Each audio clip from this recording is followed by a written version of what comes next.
and now I'm going to hand over to Fridland to talk to us about the original theory of emotion.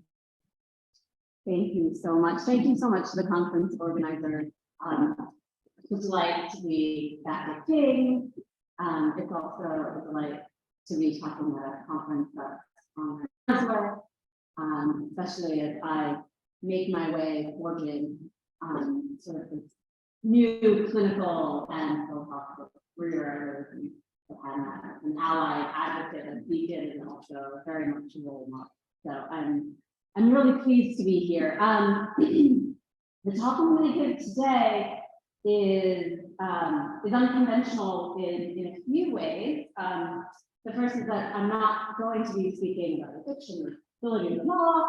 I'm going to be more sort of inspired by the life and work of Hannah and drawing on clinical practice, taking clinical practice seriously, see what the implications of that are for philosophy, and seeing whether some of the fundamental assumptions in philosophy need to be challenged, revised, reformulated. The other unconventional thing is that I'm going to be really presenting sort of a big theory. So expect there to be a lot of gaps. Some of those gaps I know, some of those gaps I'm sure you'll help me to identify. But I'm hoping we can kind of do this in the spirit of collaboration, thinking through together how to get what is an unusual, but in my opinion, maybe even true theory of emotion off the ground. So I think the best way to kind of bring you into why I'm thinking about emotions in the way I'm thinking about them is to give you a little bit of intellectual autobiography, because I include a little bit of autobiography as well. So some of you will know that a lot of the philosophical work that I've done is focused on embodied skill and how to best understand what at least seems to me a pretty puzzling aspect of embodied skill, which is that it's both automatic and intelligent. So without consciously or intentionally controlling the specific microsecond movement of embodied skill, those automatic aspects, those automatic elements of the movements can still be flexible and intelligent, even without being the content of the intention. So in hopes of sort of solving that problem, I developed a view of skill that identified skill mostly in terms of three different kinds of control structures that are all learned through deliberate practice and integrated by the agent into skill performance. So I don't think it'll come as a surprise to most of the philosophers in the room that my main concern was always sort of at the most automatic level, but also what seems to me the most, not the most, but also and obviously an intelligent and flexible level in motor skill, which is the level of motor control, right? So the structure is diachronically shaped via deliberate practice, but it retains synchronic flexibility at the joint. And that's something that I think helps us to see at least in some ways, how we can have what seems puzzling kind of come together to be a little less puzzling.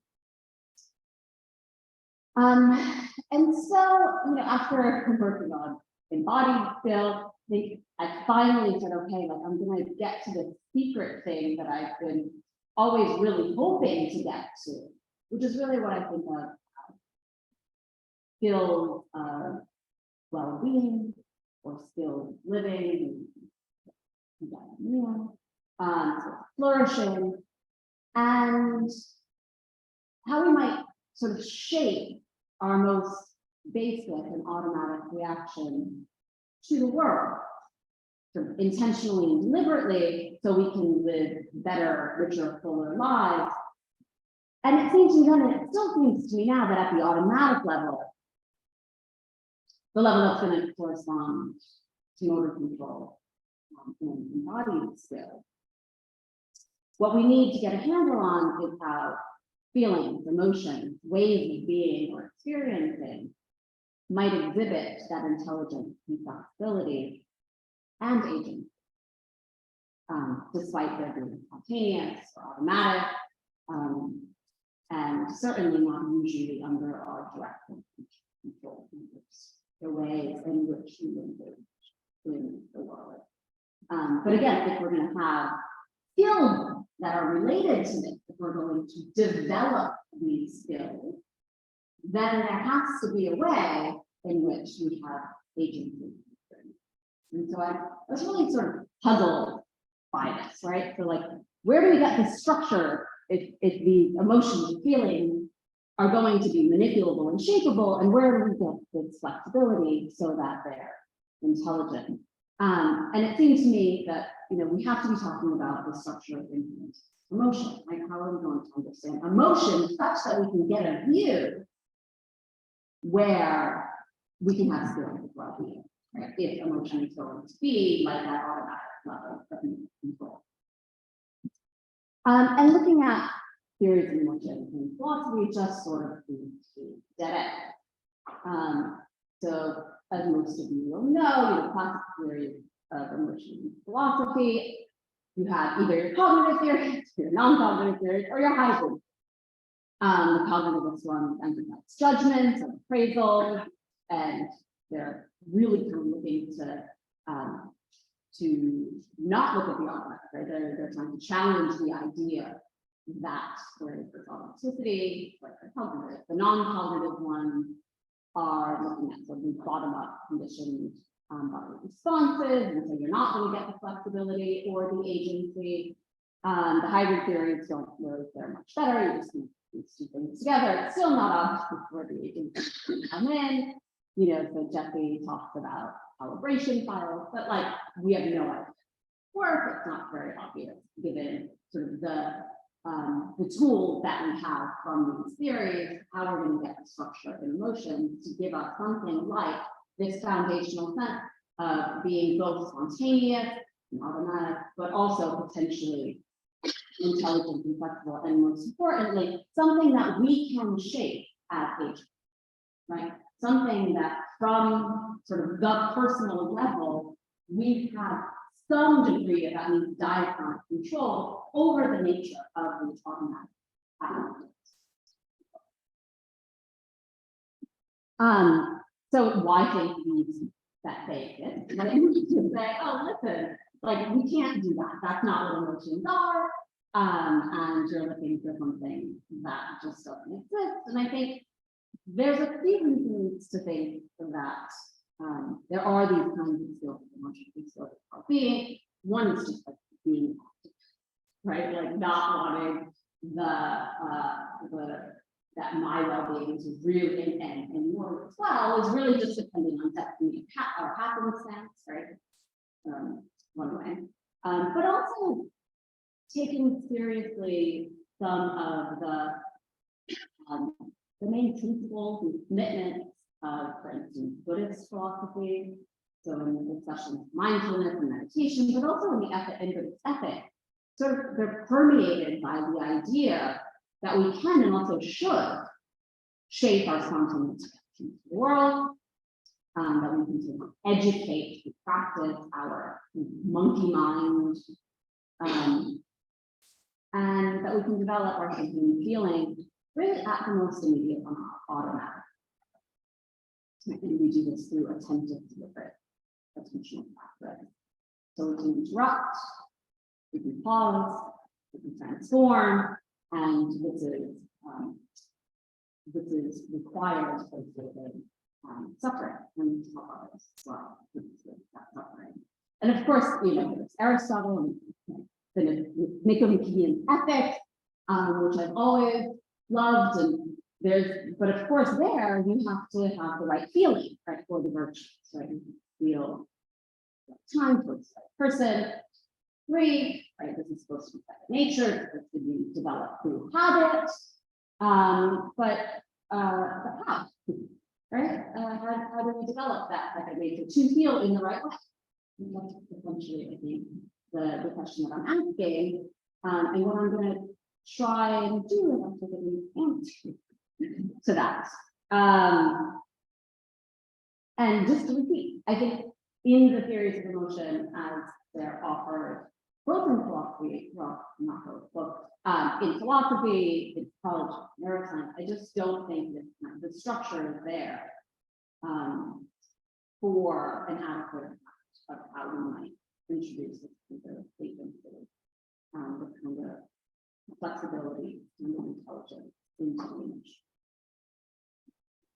And I think that's kind of I think we can do better than that. Oh, and this is just autobiographical. It's just to say that, you know, for years I was really trying to figure out, banging my head against the wall. I was talking to world philosophers and psychologists and affective neuroscientists, but reading all sorts of philosophy and social psychology, and really just making no headway. And so I decided to, this is where sort of inspired by people like the work of Anna, to look elsewhere for some answers about how it is that we might get some insights into how we develop these well-being. And it seems to me there are people that are working in this area in practical and meaningful ways in order to help people to live lives that feel more hopeful and manage to change the very sort of underlying phenomenology and way in which they experience the world. Right? And it seems to me that these people were people working in mental health professions, so counselors, social workers, psychologists. And so I began an MA in mental health, clinical mental health counseling.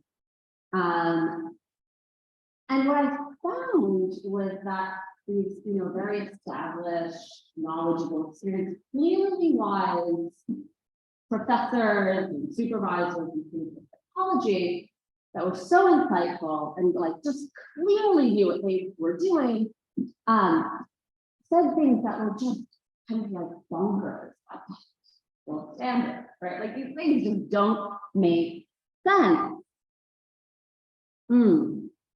So they say things like, you know, fundamentally using self as instrument. We need to feel and see what it's like to be the client. What you say is not important, how you are. What we need is to establish a nervous system connection to client.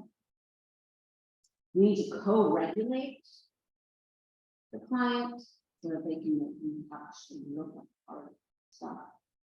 This one really blew me away.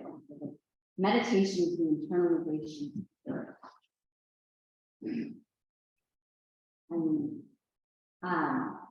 But none of this makes any sense, right? And then I was looking at relational theories of clinical psychology, where the goal is not sort of autonomy and independence.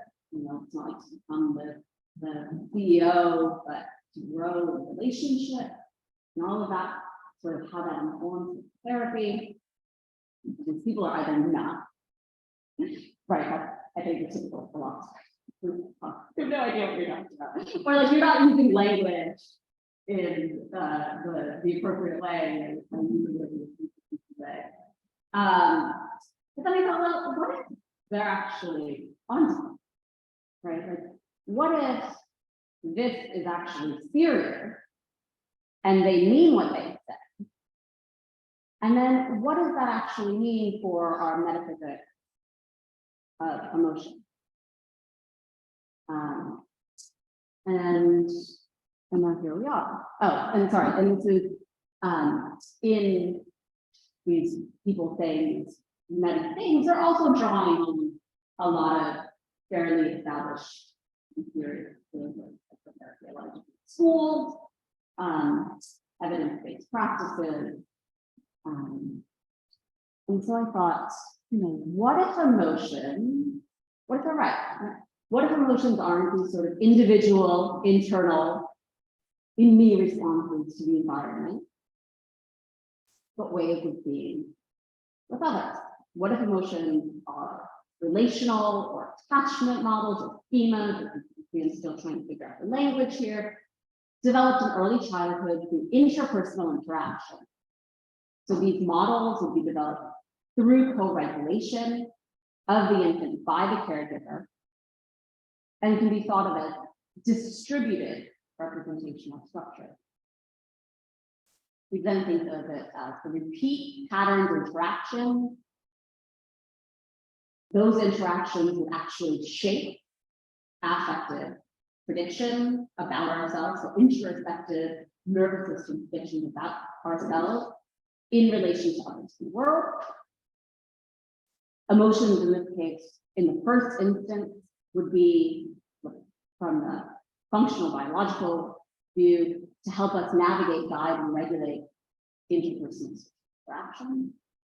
These affective models might be relational lock and key predictive representational structure that become organized and internalized during development, but importantly, that always remain open.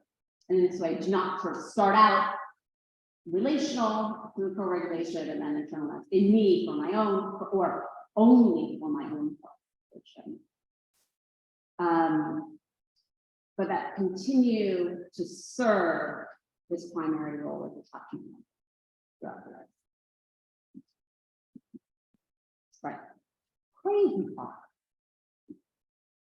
Okay, so I'm going to give some reasons. I'm going to spell out more what I think this actually means, and then I'm going to give some empirical reasons to think it's actually true.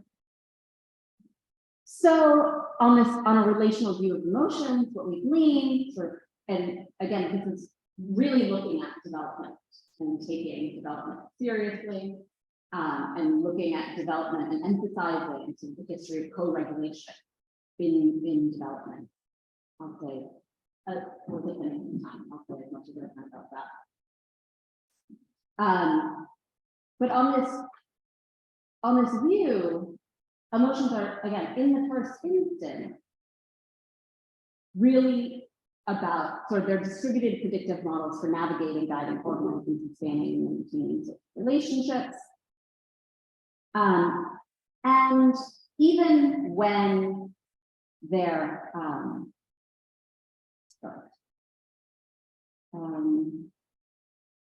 this is what I want to say about. So even though, right, everyone takes two, right? So that doesn't mean you can't take it by yourself, right? So it doesn't, on this relational view, the claim is not you always need another person to be able to put them, right? The claim is that these kinds of structures are fundamentally relational affective structures that are shaped through co-regulation, and they're always looking for a lock and key. That doesn't mean that you can't, this guy is tangling by himself. The idea is that they're always open for that partner. They're always open for that relationship. And that's why I think that sort of essentially entities. And of course, another important point to notice here is that one of the best ways to teach someone how to do something is to literally guide them through doing it.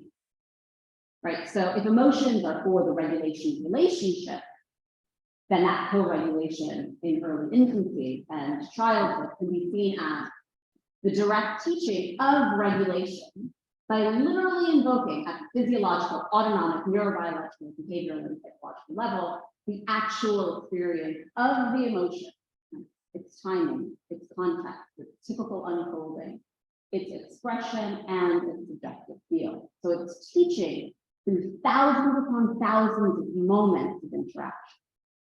This is how we do this. This is how we do that. This is how we do frustration. This is how we do excitement. This is how we do love. Patrick Swayze and Penny here, right? They're, so to speak, dancing babies, right? They're moving her through the dance. In a parallel way, we might think of co-regulation as emoting the infant, right? Moving the infant and through the emotion. Okay, so there's a lot here. Let me say more just about how I'm thinking of emotion, say more about sort of what I'm going to just give you some ways where how to situate this with views that we might be more familiar with. And then I'm going to move on to give, as I said, as much sort of empirical backing from psychology and neuroscience and behavioral methods for this understanding of co-regulation, which is obviously involved. Okay, so the way that I'm thinking about emotions, I don't know if I'm really thinking about emotions as factors or clusters, but let's just say for now that that's how I'm thinking about them. I think as I talk more, you might think that's not really what I'm thinking, but let's leave that to the side. A really cool, important concept here is that of core affect. So it's really at the heart of the theory that I'm developing, and core affect is this is not right. Commonly conceived of on two dimensions: valence, which is pleasant or unpleasant, and arousal, which is intensity. Both of these dimensions are the result of interoceptive predictions that are registered neurophysiologically and by the autonomic. And I take this again just to become the standard view of affect in neuroscience, especially in social. The way I'm thinking of the informational element of emotion is kind of as embodied appraisal or as a judgment of the nervous system. This is drawing on more kind of enactive views of emotion, like Betty and Michelle Maisie, or May name. And I guess from the perspective of philosophy, this is sort of a hybrid view, because I'm also thinking of these judgments as literally bodily changes that are also obviously central to the non-cognitive theory. So these embodied appraisals are encoded in the based on the interoceptive prediction. That is by core affect. There's a subjective component. Emotions feel a certain way. And that feeling is also based on the core affect, so that interoceptive prediction of valence and arousal. There's a motivational component. I like, the somatic marker theory, but also maybe even more helpful is to think of these as both, as Milton does, push-me-pull-you representations, where they're both categorical and imperative, and that essentially the informational encoding of embodiment appraisal in core affect also immediately creates the motivation towards a correspondence. They're expressive, so they're learned through culture and socialization. There's some social psychology that I think does a terrific job of making it there. There's conceptual elements. Those are sort of the higher level features that are rooted in beliefs or understanding or interpretation itself, and other by what is image, which is appropriate. Lisa Barrett make a lot out of that. But I think my view is importantly sort of different than some of these other views in the social construction, Owen's view as well, in this space. So I think there's a different flavor, and well, I won't sort of say what you'll see what I think the virtues are, I hope. Or for yourself. So unlike views that have been developed by anthropologists, the relational view that I'm positing here, it's not primarily about culture or translation, though of course culture is going to have a big role in how it is that we interact with our children, but it's not primarily a view of that.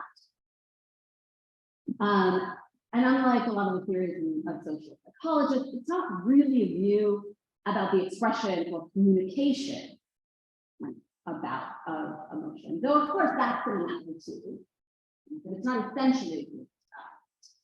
And it's not really a view about concept either. It's not about the social construction, about obviously our concepts. Well, not obviously, we're not made of it. We think that concepts components, and those get sort of added onto sort of the cognitive, right? It's not affect plus concepts, right? That's not the view. The view is literally that we're shaping our predicted affective signal through interpersonal interaction. So that, and that this happens throughout the lifespan, but especially with children and early child. Okay, so let me just be very clear about where your objections should go. So we can't understand, these are some central things. We cannot understand the nature of emotion without looking first at its development. I think that's true. Once we look at emotional development in human infants and in mammals generally, we recognize the fundamental role that co-regulation plays in shaping affect. This co-regulation helps us to appreciate that emotionally or distributed relational structure, at least sort of in early childhood. But, and I'll say why I think this is the case, these affective structures remain open, not just in infancy, not just in early childhood, but throughout the lifespan. That emotional or affective models develop through co-regulation and are for the regulation relationship that is in the first instance organized, sustain, and maintain personal interaction. I don't know that I'm really going to give an argument for that, but nobody gives you the argument for the opposite view. I think there are good reasons to believe this is so, and some of those come from a real appreciation of the way in which we are wired. Right, and self-regulation is not the main goal of emotional development. It is just one instance of regulating relationship, a really important relationship, the relationship with ourselves, but it's just one instance of maintaining, sustaining, organizing relationships. Okay, so I think it's not going to sort of come as a surprise to anyone that we have just an abundance of relational mechanisms for the coordination, the collaboration, resonance, thinking, tuning, entrainment, and that we're sort of fundamentally wired about us as social beings, fundamentally social creatures. And also just to mention that social connection, like the deep, authentic, supportive social ties, also play an incredibly important role as protective factors in mental illness, mental health, resilience, healing, and really are at the heart of a lot of psychotherapy and recovery. Okay. So I think this is true. Okay, so let's begin with some evolutionary research, right? From a naturalistic perspective, I think we can't help but notice that mammals have a basic need for attachment, for interpersonal bonding, because mammals have to keep their young, and so just to keep them alive, right? We have to keep the milk, which is the mother, and the baby. We have to find a way to do that. The limbic system, which a lot of people, a lot of neuroscientists, there are no really sort of independent systems, but still to kind of point out that this is thought of as the emotional system. It's a system that's particularly well developed in mammals. I think it's not a huge stretch to then part of why that system, that emotional system, particularly well developed in mammals as opposed to reptiles or fish or something like that, is for attachment in order to keep these interpersonal concepts. So like the mother and baby, we say caregiver, but in this we should also notice the need for interpersonal bonding. And this is why I think this is really the argument for why these affective schemas, these relational models have to remain open throughout the lifespan, is that it's not just the infant that needs to be open to co-regulation. It's not just the infant that has to be open to the mother, right, to care and attend to, but the caregiver has to be responsive to the infant, right? So if you're going to have this kind of attachment connection, which is just basic and necessary for mammals, you're going to have the caregiver having the possibility of attuning, of responding, of being sensitive to the child. That's cool.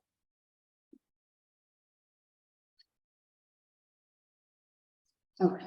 Now I'm gonna go through a lot of stuff. Well, I don't know how much I'll get through those. So how much time do I have left? 5 to 7 minutes. Yeah, okay, perfect. Okay. So what I'll attempt to do now is just review a lot of relational mechanisms in common. There's just so much going on in this area, which the idea is that they very likely play some role in co-regulation of emotions in the child, likely beyond. So the idea is not to just give you a list of relational mechanisms, but to highlight the centrality of connection in human development in order to support the claim that co-regulation tells us something really important about the nature of emotion, not just the ways in which emotions are regulated. Everyone agrees that there are possible happen, but to support the more fundamental claim that the way in which the emotion is regulated is at the very heart of the emotion. That there is no emotion separate from these regulatory mechanisms. So I'm not saying that there's no emotion separate from like metacognitive regulation, whether that's inhibition or avoidance or denial, but that at the level at the level of the control system, right? The control structures that are doing the interoceptive prediction, those affective structures that govern the unfolding, right? That govern where we're going to go with valence, where we're going to go with arousal, that regulate sort of the manifestation of the emotion itself, but those are fundamentally a matter of or co-regulating structures that are distributed and relational and always open, even if they can run without someone else. The claim is not that they need. And one way to think about this, that's at least helpful for me, is of course to go back to skill, right? When we think of skill, it's not that we have sort of the movement plus the controls of the movement, right? We have control structures that govern movement. Those just are. It's not that you have these two separate. And what I'm saying is, in the case of emotion, in the case of affect, we're doing something similar. So affect unfolds in certain ways, according to certain time course, sequence in response to specific situations in certain contexts. The claim is whatever it is that governs the way in which that affect unfolds at the autonomic level, at the level of neurophysiology, at the level of the autonomic nervous system, that just is the affect. Right? There is no sort of core thing plus regulation. It's just what's regulating, governing those structures. That is the affect. Okay, I'll say one more. So the unfolding occurs in a certain way because relational schemas regulate or govern it. That's the thing. And that's why we're looking for regulation.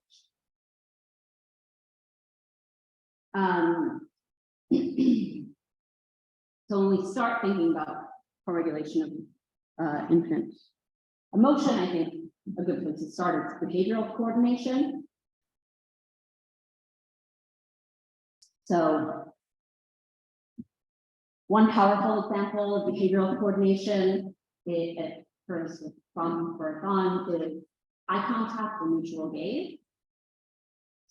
It's a remarkably salient phenomenon for humans throughout the lifespan. So it's an ubiquitous cue in child caregiver interactions. From an early age, healthy babies show enhanced neural processing in response to direct gaze. It's really interesting. I don't know if this is fully appreciated, certainly in philosophical circles, but the extent to which direct eye contact really also modulates heart rate, blood pressure, autonomic responses, galvanic stimulus. And so this eye contact, right? It's a signal that something's important. Right? This is arousing. This is meaningful on the visceral level, on the level of physiology. And the two caregivers intuitively provide a lot of eye contact in beginning of life. There are cultural variations here, but as a general rule, you are getting a lot, universally, a lot of mutual aid in infant development and population. The idea of something like, well, making eye contact is a powerful mode by which we engage and communicate. Arguably, it's foundational for a lot of things. Development, skill transmission, cultural and practical information. The claim that I'm making, the suggestion that I'm making, is that eye gaze and direct eye contact is also really important for the co-regulation of touch. We really appreciate the role of touch in regulating infant affect, especially arousal. I think this is really clear if you look at the animal model. This is not new stuff. It's work from the 60s. But there's a clear link between, so the animal models are done both in rodents, non-human primates. I'm going to focus mostly on the rats. So really clear link between maternal licking and grooming behaviors in rodents and subsequent stress, anxiety, and fear responses in the offspring. So low frequency of licking and grooming in animal models creates even a vulnerability for cocaine and alcohol in rat offspring for generations to come. We also know from animal models that maternal licking and grooming regulates a number of physiological and hormonal functions. Cortisol, or the equivalent of cortisol in rodents, that stress hormone, body temperature, heart rate, immune response, excretion function. We also know in humans that maternal touch plays a really important role in attachment, but also in neurodevelopment. So this is why infant contact after birth is something that's advocated in the NHS, but also in the US, whether they do it or not.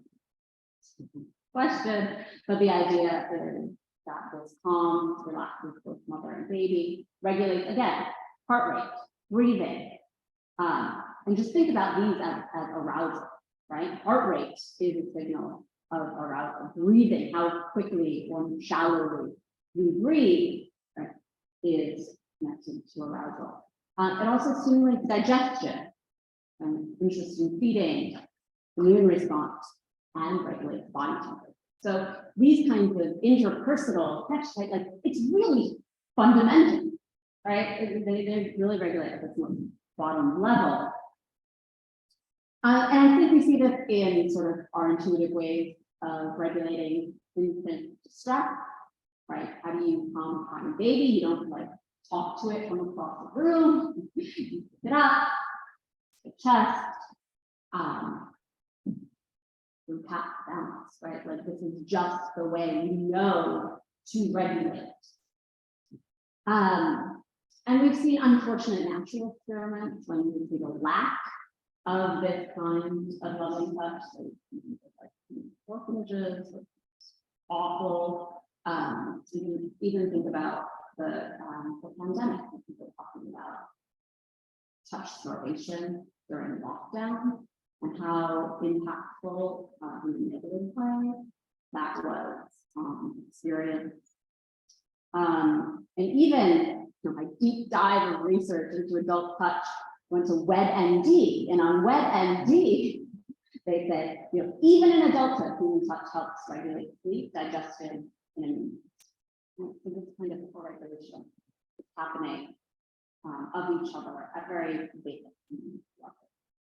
Again, the claim to me that this kind of co-regulation is really research of emotion, of relation. I'm gonna just, we've had enough time to look at that slide. I think I'm probably getting pretty close to the end of time. Yeah. So I'm gonna just mention one, well, is it okay if I do two things? How much time do we have? 20%. Okay, let me just say two things. Okay, physiology, I think I've talked quite a bit about the connection between behavioral coordination and synchrony and physiological responses. What I'd like to just say a little bit about is maternal mental health.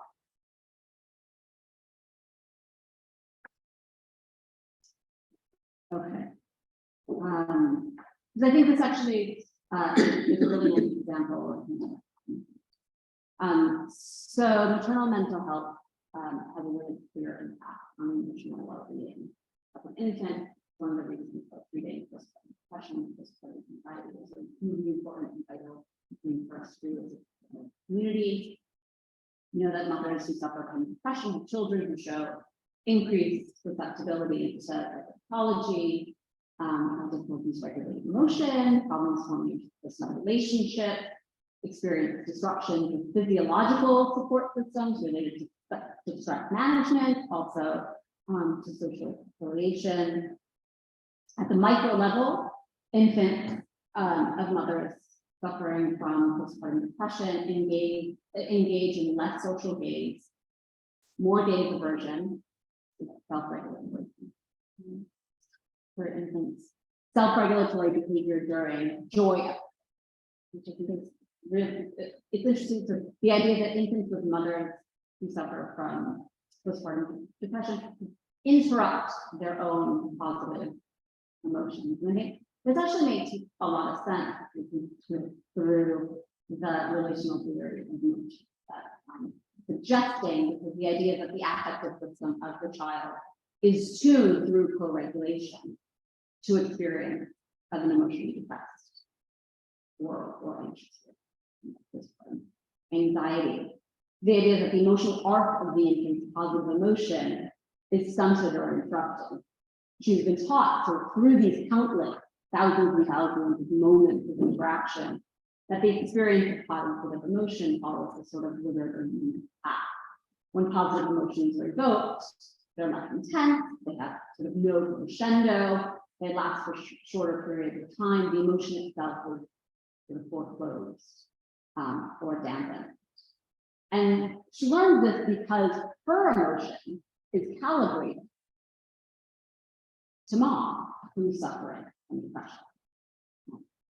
And of course, symptomatic depression is anhedonia, right? The ability to experience pleasure or emotions.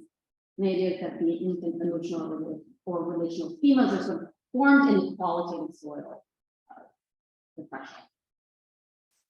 I'm not going to go over neurobiology. I think there's lots of fun stuff here, something about like the attunement of neural oscillations, especially if we engage in tasks together, like saying word, and weird, our brains think very cool and weird, and spooky. One last thing, because I actually did a really really important. Well, maybe it's not. How many people know about ACEs?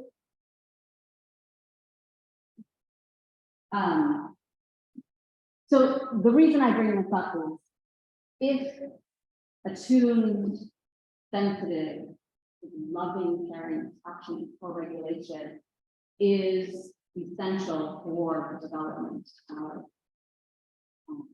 well-regulated emotional structure in people and individuals, then of course sort of less than nourishing experiences are going to not provide the same kind of development.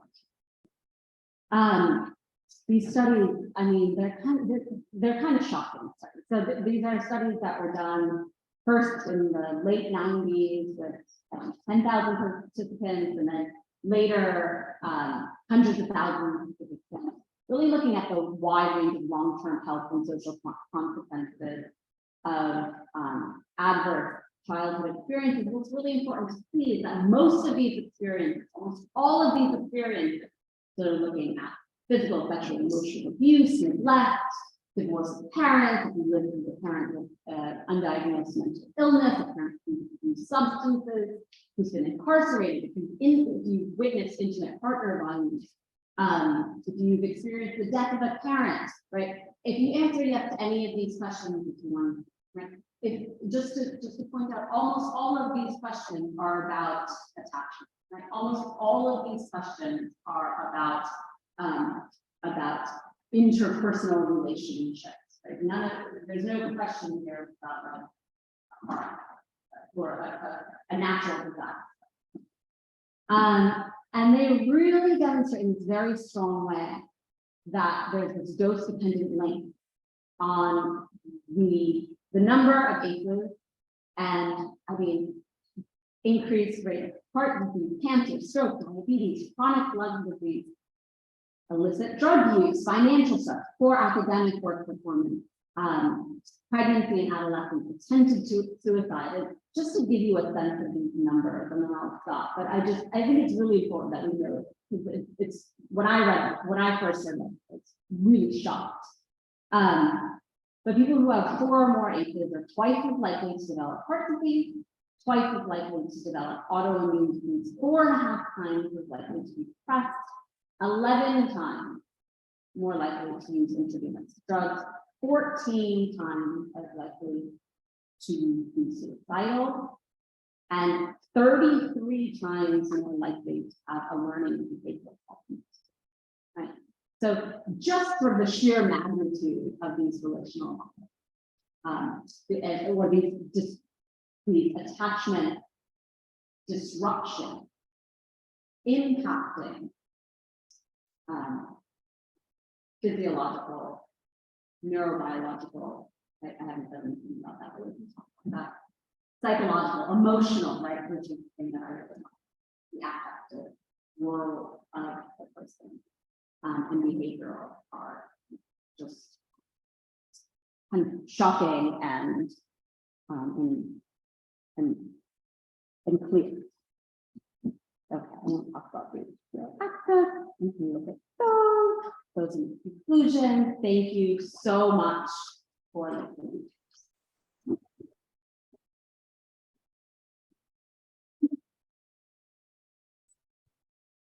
And I am going to pop up there, by the way.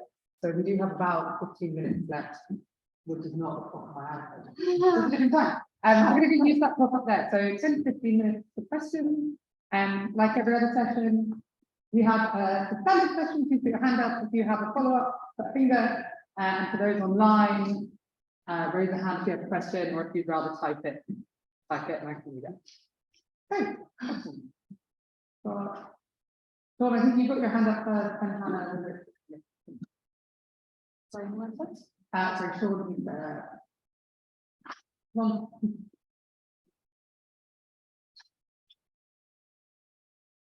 Hey, thanks so much for the talk. I wanted to ask I have an interest in the epistemic status of emotions, that we can learn from them, that they are rational. And I'm wondering how this theory kind of if emotions pick out something in the world, like if anger picks out a wrong, which may or may not do through various different mechanisms, how does this theory kind of affect the epistemic status of it? Because if it's a relational structure, I'm not sure how I can learn from it rather than it just kind of being tossed around in the social fabric. Like accurate, are you thinking of accuracy, or are you thinking of appropriateness or fitting there? I think all of those would respond to the question in different ways. Yeah.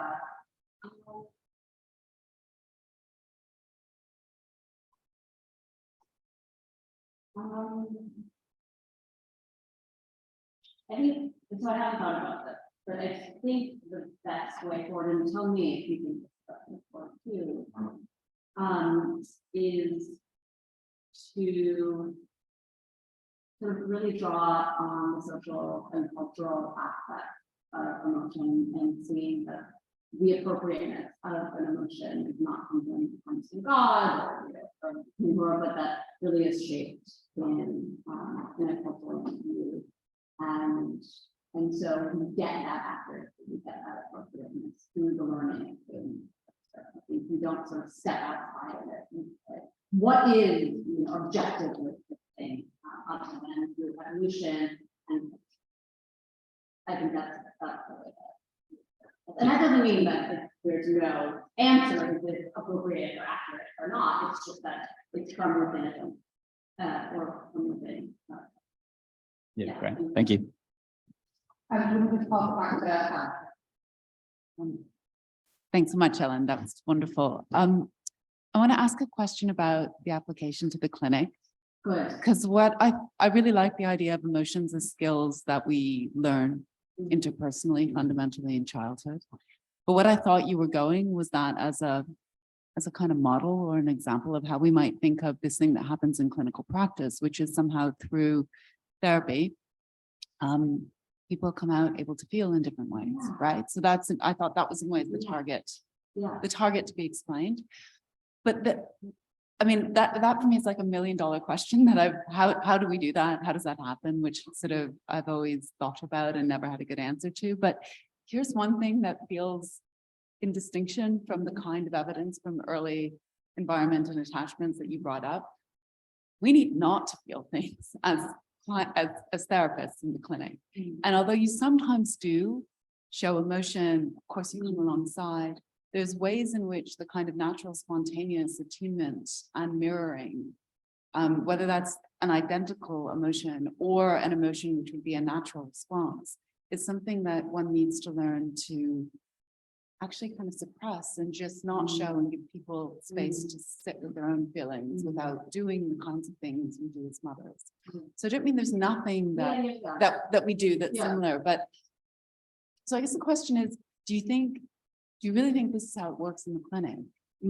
Or is it a model of emotion which creates openness such that whatever it is that we do in the clinic that makes it work, has some space to have an effect? Thank you. So I think it's the latter. I think it gives us a sense of how these things get sort of wired up, and that allows us some flexibility in the clinic for intentionally and deliberately shaping co-regulation responses for clients in the ways that are most appropriate for that client. Funny because I thought what you were going to ask was about, which I didn't get to, which is like, okay, and so how are skills of well-being actually possible with this? How do we get there? Because of course I didn't actually say where we got there or how we got there. And I think it's a really important question. And I also think it's really important to work with practitioners to figure out the question of application. But just in terms of what we're doing, it's not just a spontaneous reaction, it's not just whatever wells up. But maybe that's not that different than in parenting. Right? It's not like we're just kind of whirlwinding around all the time. Sometimes you have to actually self-regulate to calm, to lower arousal, try and put in screening Feeling really angry, it just doesn't work. Or reason with them, right? Intention, I do it. And I think that kind of thing is circumscribed in a specific way, but it's not so different.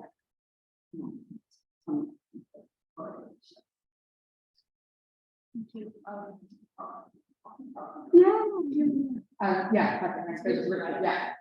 Okay, thank you. So yeah, excellent. So one thing I really feel I've learned from this is the kind of importance of thinking about these relational aspects with respect to emotion. And very happy with that. But I want to press you a bit on why you think it's kind of essential to relationship, to emotions, that they have this kind of relational feature. So, I mean, obviously teaching is relational. So if you're learning from another, then it's in the nature of process of teaching that it's relational. But I take it your claim is not just that the process of teaching is relational, but that in some sense the thing taught, the skill that we get as a result of that in that relational process is itself relational. And then, feels to me some are, some aren't. And, I want to know why I should think the ones that aren't should go in there too. So some are, love clearly is relational. Anyone who tried to think of emotions around love in a non-relational way, we're kind of missing the point. Trust is, but which ones strike you as? Well, okay, so here are some that in times are and times aren't, like fear. Like as a little boy, I was very scared of heights. Well, maybe it's got something to do with other people, but it never seemed at the time. Disgust responses, often seen as a very central thing. Sometimes they're to do with people, but very often they're to do with foods. Very often they're to do with new foods that are discovered not in the context of other people. I had various other words. Anxiety, again, sometimes feels like it's to do with personal relationship. Other times it feels like other things. So I'm just wondering, it feels like there's some kind of default. Yeah, why go so, yeah. And why not just. Examples, because I think fear is really one. Or I think I have an answer, but I think fear is a complicated one. Largely because I think, as I think most of our systems are, they're sort of redundant and sloppy. And so if you look at fear responses, which you might think of as like really big teaching. You can't need emotion to feel predation. And I don't think question two. I think that when it comes to fear, and I think that from the neurobiology. So we think of why there's or you think stress response in autonomic nervous system. There's two pathways to get responses. So one is a really, really fast one, super automatic, the one when you touch the hot stove and you withdraw your hand without even realizing that it's hot. That's one. And then there's another one, which I think has a lot more to do with emotion than with just the response. And that's hormonal, that's more sluggish, that's the HPA, FAM pathway. And I think fear probably works. We probably have some of those very basic kinds of autonomic responses to fear that are probably evolutionary and ancient. They certainly we don't need emotions to feel hunger or thirst, other kind of basic that drive. Oh, sorry. Thank you. Yeah. And I think fear probably works in both of them in different ways. The other examples, so anxiety, what was the other? Disgust. So disgust was a funny one that I talked to Peter Railford about and kind of made a similar point that you're making, but disgust is so biological. Yeah, and French cheeses smell like, dirty sports sauce. There isn't a sense in which there is just some basic thing that it's just all individual. And what I was thinking about counterexamples to this, I was also thinking about things like curiosity or responses to novelty. And I think one of the nice, interesting things is that those are also regulated in social attachment relationships, and that you might think, well, curiosity doesn't depend on anyone. I'm either curious or I'm not. And it actually is not true, right? And I think anxiety, maybe there are cases in there, and maybe these are like adaptations, right? So the claim is not that every instance of emotion is about other people, right? The claim is that the way in which we should think about emotion as relational models is that primarily in their first instance, this is the case. And maybe there's cases of, adaptation, of course, like I can be worried about things that aren't about, my test score or something like that. Or, I can be really upset that I dropped my ice cream, right? Like that's not about another person. But if we don't see that sort of that's the expectation, right? That we start with the relational and then we go to that, rather than the other way around, which is the way I think a lot of philosophers and scientists think about it, largely from the evolutionary perspective. We start with the individual and then we get some social emotion, right? I think we're making. I hope that answers. I actually have a quick follow-up, and then there was a question from Sonia, so just don't mind doing a couple minutes over. Just a quick follow-up is, so I think it's because I don't really know anything about literature, emotions, disclaimer. So I think I don't really know what to think here, but what I'm trying to understand is that your account is in opposition to the cognitivist or non-cognitivist.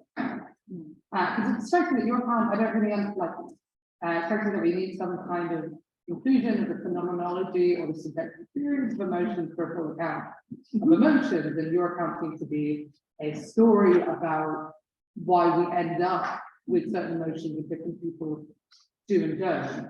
And is that where does the phenomenology stuff fit into, or that is the experience fit into your account? Or is that what the cognitivist and non-cognitivist aim to include? Or well, I think probably the non-cognitive are more concerned with the phenomenology of emotion and the felt bodily sense of emotion.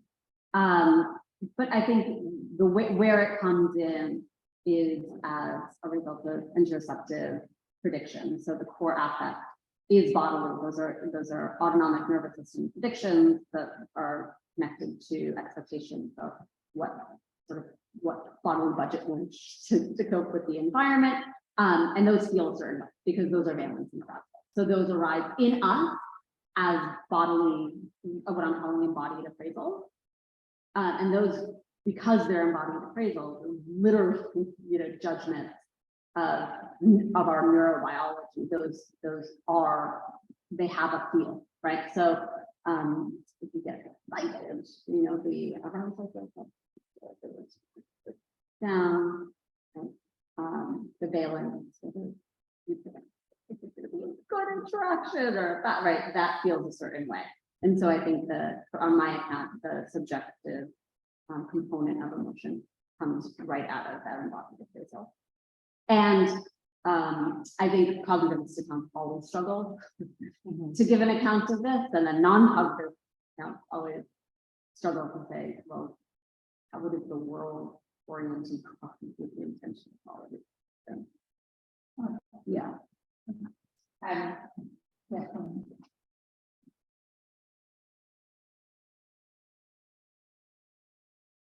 So thank you for the lovely talk. I was curious what your theory has to say in terms of explanation for emotional dysregulation. And you touched on this a little bit with the adverse childhood events, but of course, like there are other cases of emotional dysregulation. And I was slightly worried that we were ending up with a blame the mother picture, but I'm sure that's not at all what you're going for. Yeah. So I was just wondering if you could just say a little bit more. Yeah, it's not just blame the mother, it's blame everyone. Right, but in some ways I think this is like a nice thing about theory, that it distributes responsibility for emotional regulation. Because I think what often happens in the medical model, what often happens in our standard ways of thinking about like pathology and mental disorder or relation, right, whatever. Well, whose problem is it? It's your problem. You're not managing your emotions. You're not regulating. You're not controlling, right? It's all very much sort of individualized, and you feel, that the responsibility for it. There's something wrong with me that I can't manage this. And so what I'm trying to do is diffuse, right? That's like, this is not something that's disgusting. This is not. So I hope it's not, I mean, I see the word.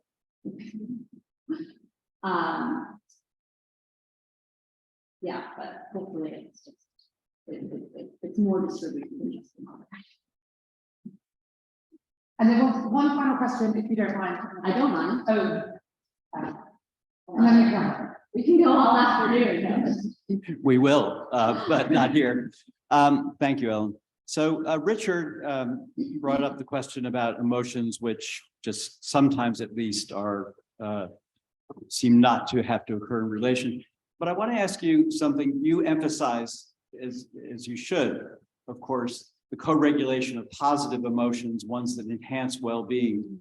And one might think about what you might call disciplinary emotions. So there's a lot of research on the way in which young children are disciplined by parents. So here's just some findings. American and German mothers meet children's anger with anger, and it usually escalates until there's exhaustion. Surprise. Japanese mothers disapprove of children by not doing the anger escalation. They do something like maybe behaviorists would call extinction, trying to ignore the child until the behavior stops. Now, but it just seems like clearly there's lots of what we might call sort of socialization, co-regulation, norms and scripts, as I call them, of how to do the emotions being conveyed to children.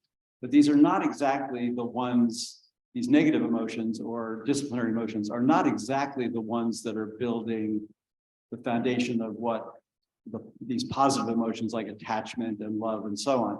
It might be conveyed to the child that my approval is at stake, but I just wonder how you conceive of those emotions in the general theory. Yeah, I don't talk about the negative ones. I mean, it's funny that you noticed that. I didn't notice that, right? I just thought, oh, it's a theory approach. I don't want to talk about the negative ones, but I think about the negative ones just like the positive ones.